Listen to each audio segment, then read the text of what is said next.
took home the biggest purse in women's tennis history at 4.8 million, biggest prize money. And they asked her, I loved it. They asked her in the press conference, what are you going to do with this payday? They're like, you just brought home the biggest one. She was like, wait, really? She didn't even know like how big the first place prize was. And you could tell it was honest. And they're like, so, are you going to treat yourself? And she's like, well, I had just got a house recently. And then, I'm going to a music festival in a couple weeks. And like, that was kind of like, almost like she's alluding to like, maybe I'll get like the VIP package. Of course, she's already like in that box, but she's, it was just funny. She's like, I'm not somebody that really spends a lot of money. So like, it's awesome to win. Or like, I'm going to keep taking care of my family, yada, yada. But one of the many reasons I love Coco Gauff. Spent $15. Coco in $1 million during the WTA finals. Gauff is prepared to maybe take home more than $5 million for the triumph. That is more money than most of Grand Slam winners are rewarded. Even so, the prize money is unheard of. The website is questionable, and Coco only acknowledged how lucky our female tennis players will be given this opportunity. To put it one way, unfortunate. Before breaking this down, leave a comment below. $15 is the prize. $1 million in Saudi Arabia, which is worthwhile to play, or should players be more concerned about the source of the funds from? Let's start with the numbers now, because they are genuinely amazing. The WTA finals are held in Saudi Arabia. $15 is what Riyadh is proposing. 5 prizes in total. $1 million in funds. The victor will receive over $5 million. The victorious duos team gets $950,000. Even athletes who are unable to surpass leave the round drawing stage with significant checks. There is no dispute about this. The largest prize money in tennis history. For females. At large slams, it dwarfs what it generates most of the other WTA. Things seem to be pocket shifting through contrast. And all of that is happening in Saudi Arabia, where the story gets complicated. And why is? Does Coco use the term lucky? A tiny bit. Heavy lifting. Biggest paycheck in WTA history, and she didn't even know.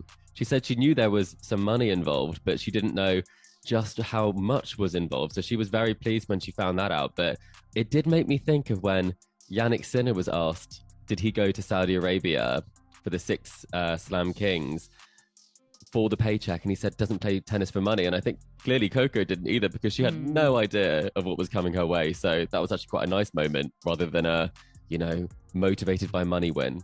Coco Gauff just took home the Wuhan. During an interview with Open, she was asked about the huge prize. Riyadh is waiting for money. Her response was to put it simply, it's fascinating. She said that tennis is the standard when it regarding the women's sports prize money, and that athletes have the good fortune to have this opportunity. Despite all the controversies and criticisms surrounding women's tennis season-ending finale WTA finals, the tournament still got underway in Saudi Arabia's Riyadh.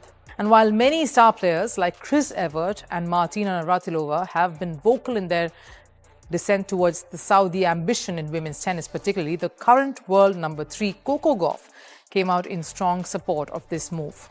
She basically says the WTA finals may be a blessing for women's sports in the oil-rich nation. But what does the ground reality in Saudi really say? Is there a discord there? Coco Gauff's statement, I'm sure, makes many believe that Saudi will take women's tennis to the next levels.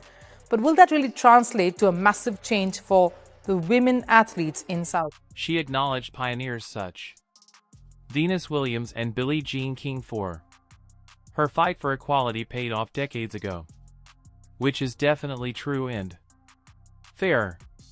But after that, she turned to talking about tennis's obligation to act as a beacon for other sports. For women in terms of pay. True point, honorable sentiment. But she's saying all of this in the structure for protecting a competition that is backed by a country with one of the worst records in terms of women's rights. Globally, you could slice through the irony with a blade. Coco Gauff in America. Tennis player who has expressed opposition to, in the past, social justice issues were. Let's talk about how lucky women are. Whilst playing tennis, gamers will receive money from a government that legally requires women to make important life choices with men. Guardians' decisions for them. Saudi females couldn't even drive a car up until 2018. However, they are sensitive to strict mobility restrictions, marriage as well as basic freedoms. But let's talk about how this $15 million is an advancement in sports for women.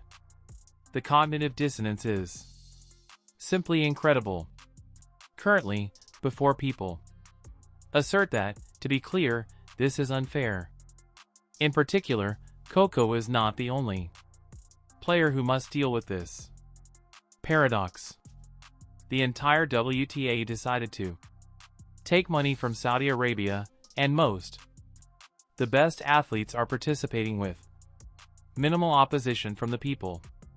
Coco is the one who is carrying out the interview utilizing phrases like lucky and responsible in relation to a competition, which is essentially sports washing at its finest. Saudi Arabia is spending billions on entertainment, sports, as well as cultural events specifically to improve its worldwide reputation and steer clear of infractions of human rights. That isn't a conspiracy theory.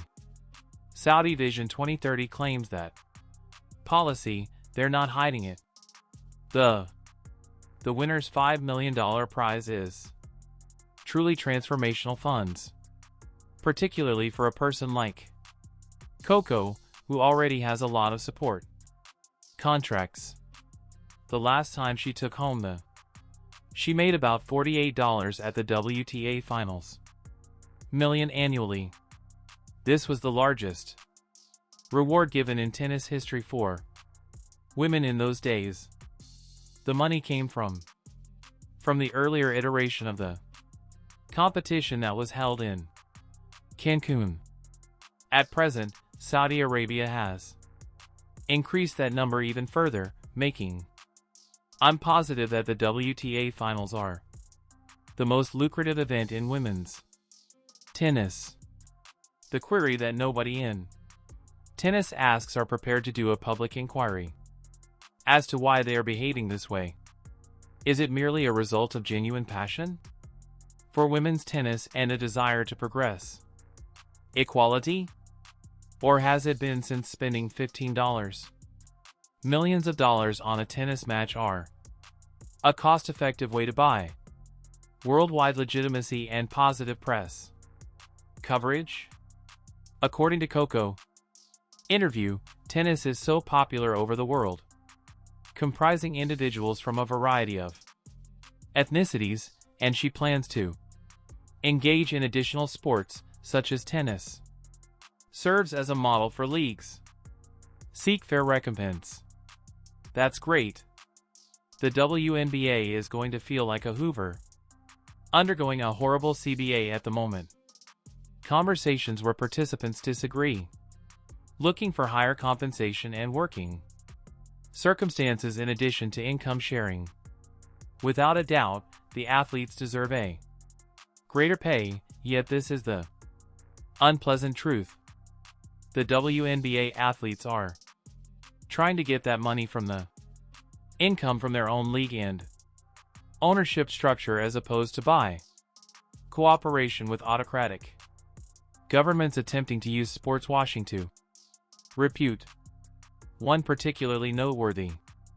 The differences between us are worthy of a fair A percentage of the revenue we generate and will gather money from any location, regardless of the source, as long as the check is cleared. The comparison to other Coco's creation of sports for women is fascinating because it demonstrates how distinct sports are handling this issue. The LPGA has also taken Saudi money for contests. The Formula racing events are held in Saudi Arabia, have been important boxing bouts. But for example, women's football has been more cautious.